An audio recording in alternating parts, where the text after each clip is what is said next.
नमस्कार दोस्तों, स्वागत है आप सभी का ऑनलाइन डफर स्टडी चैनल पे। फिर से दोस्तों आप सभी के बीच आज लेटेस्ट अपडेट के साथ हम बात करेंगे 69,000 को लेकर, साथ में बीएड प्रवेश परीक्षा और साथ में खंड शिक्षा अधिकारी की लेटेस्ट अपडेट को लेकर।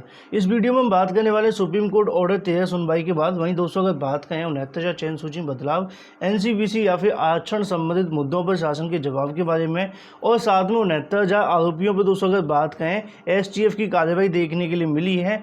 कितने % छात्रों ने दोस्तों बीएड प्रवेश परीक्षा दी है, पेपर का पैटर्न क्या रहा, साथ में अगर बात करें खंड शिक्षा अधिकारी परीक्षा का रास्ता भी यहां से साफ हुआ है। वन बाय वन सारी अपडेट हम कवर करते हैं। वीडियो को लाइक और शेयर करना बिल्कुल ना भूलें। लाइक करके साथ में चैनल को सब्सक्राइब करके और बेल आइकन को अवश्य दबा लें, जिससे कि आगामी समय के अंदर जितनी वीडियो अपलोड की जाएंगी आप सभी तक लेटेस्ट वीडियोज नोटिफिकेशन मिलते रहेंगे। और जिन्होंने अभी तक इस वीडियो को शेयर नहीं किया, वीडियो को शेयर। ज़्यादा जानकारी आपसे टेलीग्राम चैनल साथ में वेबसाइट पर भी विजिट कर सकते हैं, लिंक आपसी को वीडियो की डिस्क्रिप्शन में मिल जाएगा। सबसे पहले दोस्तों हम बात करते हैं कोरोना काल के अंदर एक बहुत बड़ी परीक्षा आपको देखने के लिए मिली, जहां पे लगभग 5 लाख अभ्यर्थी दोस्तों इस परीक्षा के अंदर शामिल होना था। लेकिन कितने हुए इसके बारे में हम बात करेंगे। तो जैसा कि मैंने आप सभी को बताया था कि आगामी समय के अंदर इस परीक्षा के ऊपर आगामी सभी परीक्षाएं दोस्तों निर्भर करेंगी। एक बार दोस्तों अगर ये परीक्षा आयोजित होती है तो और भी परीक्षाओं का यहाँ से रास्ता जो है साफ हो जाएगा। उसका रीज़न भी दोस्तों मैंने आप सभी को बताया था, क्योंकि कहीं ना कहीं दोस्तों सरकार की तरफ से यहाँ पर अनुमति दी गई है। अब ऐसे में 5 लाख अभ्यर्थी दोस्तों परीक्षा के अंदर शामिल हुए हैं। कल क्या क्या हुआ वो तो दोस्तों मैंने आप सभी को बता ही दिया था। कितनी तैयारियां की गई थी शासन की तरफ से ये भी आपको पता चल गई। हालांकि सारी की सारी तैयारियां दोस्तों हमें देखने के लिए मिली थी कागजी तौर पर। जमीनी स्तर पर क्या हुआ ये दोस्तों आप सभी ने देखा ही था। वहीं दोस्तों अगर बताना चाहूँगा, कई जगहों पर दोस्तों हमने देखा कि सोशल डिस्टेंसिंग तो थी नहीं, दूसरी तरफ दोस्तों हमने देखा कि मास्क के साथ में लापरवाही देखने के लिए मिली।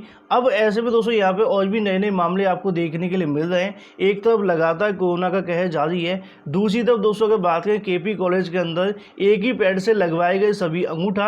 अब ऐसे में दोस्तों आप सभी समझ सकते हैं संक्रमण किस प्रकार फैल सकता है, क्योंकि एक ही अंगूठे के साथ मतलब दोस्तों अगर जो पैड था उसी के ऊपर सभी को अंगूठा लगाना है, तो उससे कहीं ना कहीं दोस्तों और भी समस्याओं का सामना करना पड़ सकता है। ऐसे में दोस्तों बेरोजगारों को जाकर परीक्षा देनी पड़ी है कोरोना काल के अंदर, जो कि सबसे बड़ी परीक्षा भी है। वहीं दोस्तों अगर बात करें, परीक्षा होने से पहले दावे किए जा रहे थे कि 8 फुट की दूरी पर दोस्तों परीक्षार्थियों को बिठाया जाएगा। कई जगहों पर हमने देखा थोड़ी दूरी हमें देखने के लिए मिल रही थी, और कई जगहों पर हमने देखा कि बिल्कुल भी दूरी देखने के लिए नहीं मिल रही थी, जैसा कि दोस्तों आप सभी इस इमेज के माध्यम से भी देख पा रहे हैं। लेकिन फिलहाल दोस्तों बीएड प्रवेश परीक्षा संपन्न हो चुकी है। उम्मीद करते हैं कि आगामी समय के अंदर इसमें से कोई संक्रमित ना हो, भगवान न करे ऐसा कुछ होगा। बाकी दोस्तों जो भी होगा वो आगामी 1-2 दिन के अंदर आपको देखने के लिए मिलेगा।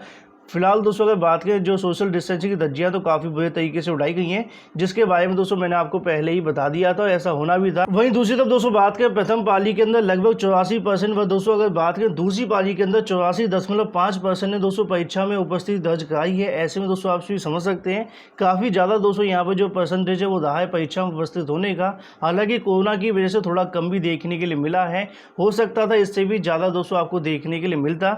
लेकिन ये तो दोस्तों बात हो जाती है परसेंटेज के बारे में।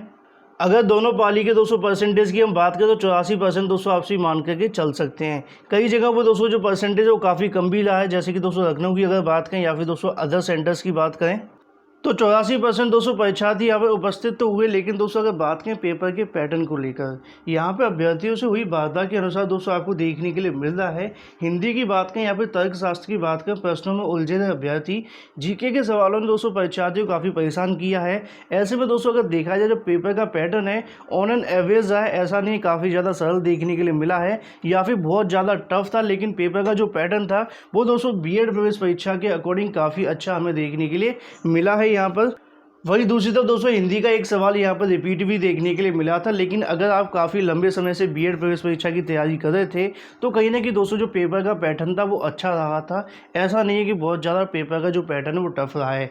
इसको लेकर दोस्तों कट ऑफ का वीडियो आज शाम तक मैं आप सभी को प्रोवाइड कर दूंगा, अगर आप लोग कमेंट करके बताएं। तो ये तो दोस्तों बात होगी बीएड परीक्षा के बारे में। वही दोस्तों अगर बात करें खंड शिक्षा अधिकारी को लेकर, जैसा कि दोस्तों आप सभी को मैंने बताया था खंड शिक्षा अधिकारी परीक्षा कराने को लेकर रास्ता साफ हो चुका है। रीज़न क्या है आप सभी को पता ही है कि पहले पहले तो आयोग की तरफ से देखा जा रहा था कि बीएड प्रवेश परीक्षा के अंदर क्या होगा। बाकी आप सभी ने यहाँ पे देखा कि बीएड परीक्षा के अंदर काफ़ी लापरवाहियाँ देखने के लिए मिली हैं। यहाँ पे परीक्षा केंद्रों की संख्या बीईओ परीक्षा केंद्रों की संख्या से काफ़ी ज़्यादा थी, लेकिन ऐसे में दोस्तों ऐसी लापरवाहियाँ हुई हैं तो खंड शिक्षा अधिकारी के अंदर क्या होगा इसका आप सभी अंदाज़ा लगा सकते हैं। लेकिन आयोगों की तरफ से, सरकार की तरफ से इसको लेकर कोई एक्शन नहीं लिया गया है। अभ्यर्थी लगातार ट्विटर वार कर रहे हैं। दूसरी तरफ दोस्तों आप सभी को पता है कि कोर्ट से राहत मिलने की संभावना थी, जो कि फिलहाल दोस्तों खत्म हो चुकी है। उसका रीज़न आपको पता है, कोर्ट के अंदर छुट्टियां हो गई हैं, तो ऐसे में खंड शिक्षा अधिकारी को लेकर कहीं से भी राहत मिलती हुई दिखाई नहीं दे रही है। जितने भी अभ्यर्थी तैयारी करें बिल्कुल तैयार हो जाएं परीक्षा देने के लिए। परीक्षा मान करके चलिए 16 अगस्त को ही होगी, अगर शासन की तरफ से इस परीक्षा को स्थगित नहीं किया जाता है तो। और लग भी नहीं रहा कि ऐसा होगा, क्योंकि यहाँ पे देखा जा रहा था एक ट्रायल लिया गया था अभ्यर्थियों के लिए। अब 16 तारीख को क्या होगा इसका अंदाज़ा दोस्तों आप सभी परीक्षा के समय लगा पाएंगे। बाकी जो भी होगा आपको बताया जाएगा। तो ऐसे में बीएड परीक्षा के अंदर 73 जिलों में दोस्तों परीक्षा कराई गई थी। तो ऐसे में ज़्यादातर जो अभ्यर्थी थे, काफ़ी ज़्यादा अभ्यर्थी ऐसे थे जिनका दोस्तों होम डिस्ट्रिक्ट के अंदर ही जो सेंटर है वो देखने के लिए मिला था। लेकिन खंड शिक्षा अधिकारी के अंदर ऐसा बिल्कुल भी देखने के लिए नहीं मिलेगा, क्योंकि यहाँ पर सिर्फ 28 सेंटर्स हैं। अब 28 सेंटर आप सभी अंदाज़ा लगा सकते हैं, काफ़ी लोगों को आने जाने में समस्याएँ देखने के लिए मिली थी। ऐसे में आपको पता है वीकेंड पर लॉकडाउन भी देखने के लिए मिल रहा था, तो काफ़ी बड़ी समस्याओं का सामना करना पड़ रहा था अभ्यर्थी को। चाहे दोस्तों अगर बात करें यातायात को लेकर, या फिर दोस्तों बात करें सोशल डिस्टेंसिंग को लेकर, या सरकार की दोस्तों किए गए दावों को लेकर, क्योंकि परीक्षा से पहले तमाम दावे तो किए जाते हैं, लेकिन परीक्षा वाले दिन हर एक दोस्तों दावे की जो पोल है वो खुल जाती है। तो ये तो दोस्तों बात होगी दोनों परीक्षाओं के बारे में। वही दोस्तों अगर बात करें 69,000 शिक्षक भर्ती के बारे में, कट ऑफ मुद्दे के ऑर्डर का दोस्तों सुप्रीम कोर्ट से आने का यहाँ पे इंतजार किया जा रहा है। रीज़न दोस्तों मैंने आप सभी को बताया डिले होने का, कि बेंच नहीं बैठ रही है।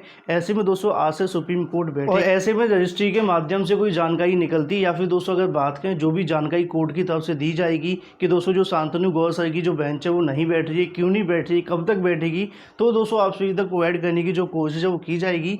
लेकिन उससे पहले दोस्तों अगर हम आपको बताएं 13 तारीख को महत्वपूर्ण सुनवाई होने वाली है, जो कि 1,37,000 पदों को भरने के बारे में है। उसी में से पद निकलते हैं 69,000। तो ऐसे में काफ़ी महत्वपूर्ण सुनवाई रहेगी, और कहीं ना कहीं ऑर्डर आने की संभावना जो रहेगी वो 13 के बाद ही रहेगी। हालांकि जो 13 की रजिस्टर दोस्तों वो अभी जारी नहीं हुई है। अगर 13 को आपकी बेंच बैठ रही होगी, ललित सर के साथ में मोहन सर बैठते हैं, तो संभावना हो सकती है कि आपका ऑर्डर आए। अदरवाइज दोस्तों 14 तारीख को या फिर उसके बाद आपको देखने के लिए मिल सकता है। लेकिन जो फिलहाल 13 तारीख की सुनवाई रहेगी वो भी काफ़ी ज़्यादा महत्वपूर्ण रहेगी, जिसके अंदर दोस्तों 69,000 के पदों के साथ साथ 22,000 पदों को लेकर भी डिसीजन आपको देखने के लिए मिल सकता है। और उम्मीद है दोस्तों उसके बाद में 69,000 का ऑर्डर भी जल्दी आपको देखने के लिए मिल जाए। वहीं दूसरी तरफ दोस्तों अभ्यर्थी मन में सवाल देखने के लिए मिल रहा है कि चयन सूची बदलाव को लेकर, या फिर एनसीबीसी को लेकर, या फिर अगर बात करें आरक्षण के मुद्दे, एमआरसी 4%, 20% वाला जो आरक्षण का मुद्दा लगा है, इसको लेकर सरकार की तरफ से क्या जवाब है।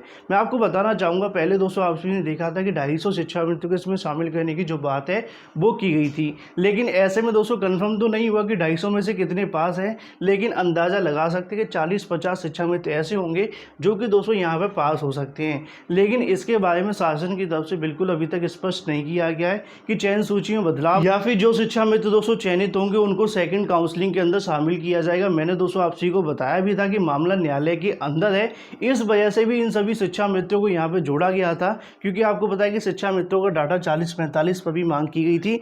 इस वजह से दोस्तों यहाँ पर डाटा के बारे में आपको देखने के लिए मिला है। तो फिलहाल चयन सूची में बदलाव को लेकर शासन की तरफ से कोई जवाब नहीं दिया गया है। लेकिन दूसरी तरफ जो एनसीबीसी की तरफ से स्टे लगा हुआ है, इसके बारे में सरकार लगातार मौन दिखाई दे रही है। अभ्यर्थियों की मांग है, हर एक अभ्यर्थी की मांग है, जो चयनित हो चुके या फिर जो अचयनित हैं, वो सभी चाहते हैं कि सरकार इस पर जवाब दे, और जवाब देगी तभी भर्ती आगे बढ़ेगी। क्योंकि आपको पता है कि सुप्रीम कोर्ट से तो ऑर्डर आ जाएगा, ऑर्डर आने के बाद में एनसीबीसी की तरफ से जो स्टे लगा हुआ है वो कितना प्रभावित होगा, ये भी काफ़ी ज़्यादा महत्वपूर्ण रहेगा। दूसरी तरफ आपको पता है कि हाई कोर्ट के अंदर एमआरसी को लेकर लगातार दोस्तों डाटा मांगा जा रहा है। उम्मीद मानी जा रही थी दोस्तों अगले हफ्ते एमआरसी की सुनवाई होती, मतलब दोस्तों आज से हफ्ता जो शुरू हुआ है इसी हफ्ते सुनवाई होने की प्रबल संभावना थी। लेकिन फिलहाल क्यों नहीं हो रही, आप सभी को पता है कि कोर्ट बंद हो गई है। अब ऐसे में दोस्तों जो एमआरसी की सुनवाई होगी वो आपको देखने के लिए मिलेगी दोस्तों अगले हफ्ते। तो फिलहाल अगर देखें 69,000 शिक्षक भर्ती के अंदर तमाम दोस्तों ऐसे मामले लगे हुए हैं जिसके बारे में लगातार जो डाटा है मांगा जा रहा है, चाहे वो 4% आरक्षण का मुद्दा हो, एमआरसी का मुद्दा हो, 20% का मुद्दा हो।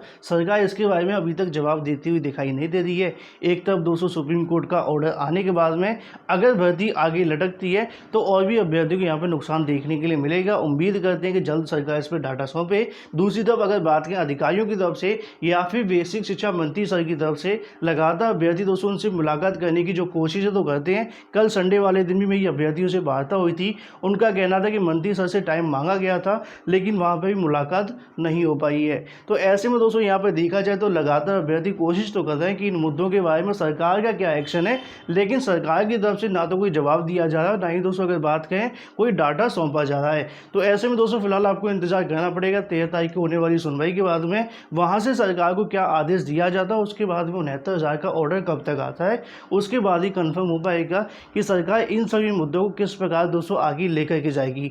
बाकी जो अन्य मुद्दे हैं, चाहे वो दोस्तों अगर बात करें आंसर की का मुद्दा हो या फिर दोस्तों अगर बात करें जो आप सभी का मुद्दा लगा पेपर रद्द का, जिन पर दोस्तों अभी तक सुनवाई अच्छे तरीके से नहीं होगी, तब तक दोस्तों भर्ती पर तो प्रभाव नहीं पड़ेगा, लेकिन एक बार सुनवाई हो जाएगी तो मामले वो भी यहाँ से फाइनल हो जाएंगे।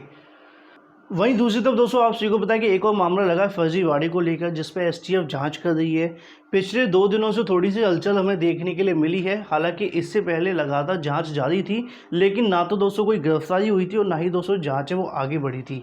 अब ऐसे में दोस्तों आपको पता है कि पिछले एक दिन पहले आपको पता है कि यहाँ पर दोस्तों एक और आरोपी को गिरफ्तार किया गया है, उसके बाद में रिमांड पर लिया गया है। आगामी और भी बहुत सारे ऐसे आरोपी हैं जिसके बारे में लगातार दोस्तों आपको पता है कि चीज़ें देखने के लिए मिल रही हैं, लेकिन अभी तक गिरफ्तार नहीं हुए थे। इससे पहले लगातार दोस्तों आपको खबरें देखने के लिए मिली थी कि एसटीएफ की तरफ से जो जांच है वो की जा रही है, जिसके अंदर चंद्रमा यादव और साथ में अन्य जितने भी आरोपी मायावती दुबे हों या फिर दोस्तों और भी हों, उनके बारे में दोस्तों गैर जमानती वारंट जारी कर दिए गए थे। लेकिन इसके बावजूद भी दोस्तों उनकी जो धरपकड़ है वो नहीं हो पाई थी। अब ऐसे में दोस्तों यहाँ पर उनको भगोड़ा घोषित कर दिया गया है।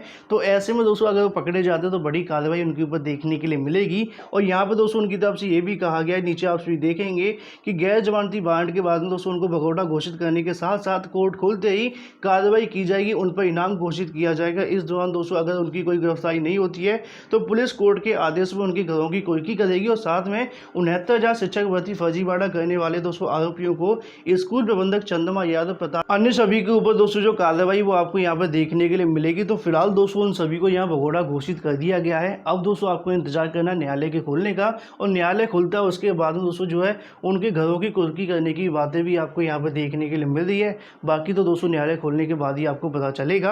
तो फिलहाल थोड़ी सी दोस्तों जांच है वो आगे बढ़ रही है। तो ऐसे में जो अभ्यर्थी ये पूछते हैं कि पेपर रद्द होगा, मैं उनको बताना चाहूँगा पेपर रद्द नहीं होगा, जांच होगी।